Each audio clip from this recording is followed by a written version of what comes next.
The dawn breaks the next morning on a significant day. The dominant event that brought Australians to Afghanistan in the first place was, of course, September 11. The dominant ally that keeps Australia here is the United States. And for the US, 10 years on, it is still personal. Our Army went through a transformation that's unlike any that we've ever seen before since World War II. It brought a lot of nations together, you know. The anniversary is no quiet day for the Australians.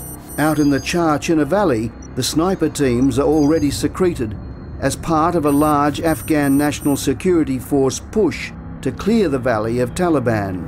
One of the teams had identified a number of insurgents that were operating in the area, and obviously, you know, in self-defence, called in a Hellfire strike.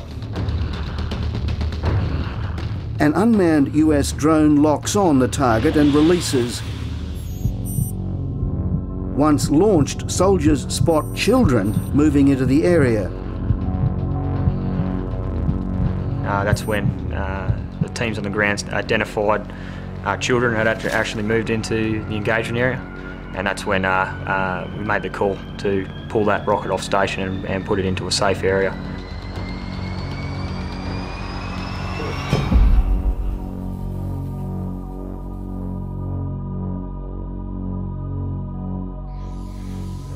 They do measure up. They're all very aware. They are mature. They know what we're here to do, and they know what we're here to avoid. On the following afternoon, further reinforcements board 2 Army Chinooks. It takes 15 minutes to fly what in a Bushmaster would have taken days. The problem of approaching on the ground also means the active Taliban spotter network can relay warnings. As they touch down, from the distant tree line, there is sporadic shooting.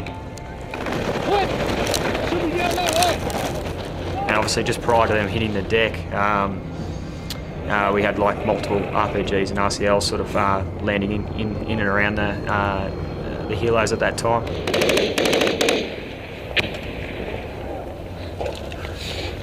We got someone watch our rear. Yeah, we got more deck around our rear too. Gotcha. We've got 2 teams moving from right to left. Go, covering! The commandos, often in larger numbers than the SAS, work on disrupting areas where there are higher concentrations of insurgents.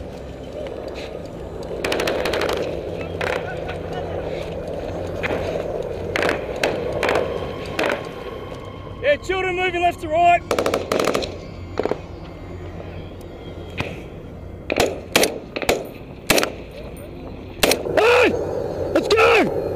Go, just go.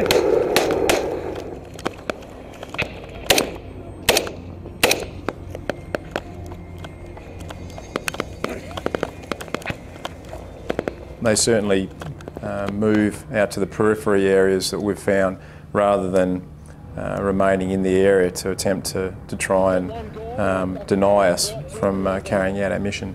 The successes that we had in that area over the 2 days were significant.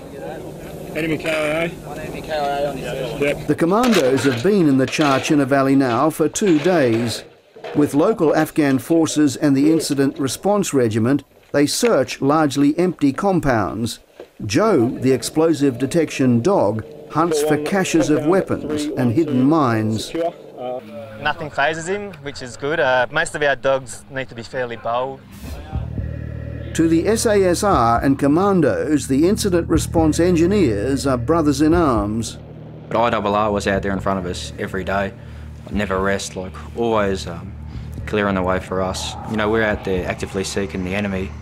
They're out there actively finding the unseen enemy of IEDs and booby traps. Just such cool, calm and collected dudes. They look fear in the face every day and just get on with it. In March 2009, the Special Forces Incident Response Regiment lost its first member killed in action. The guys all know the guys within our unit very well, and we're a fairly tight unit, so any sort of loss like that hits everyone pretty hard. Take Brett Till, for example. Like, he had, you know, obviously his family at home, and You know, when you have a family, I guess you seem to understand that a little bit more.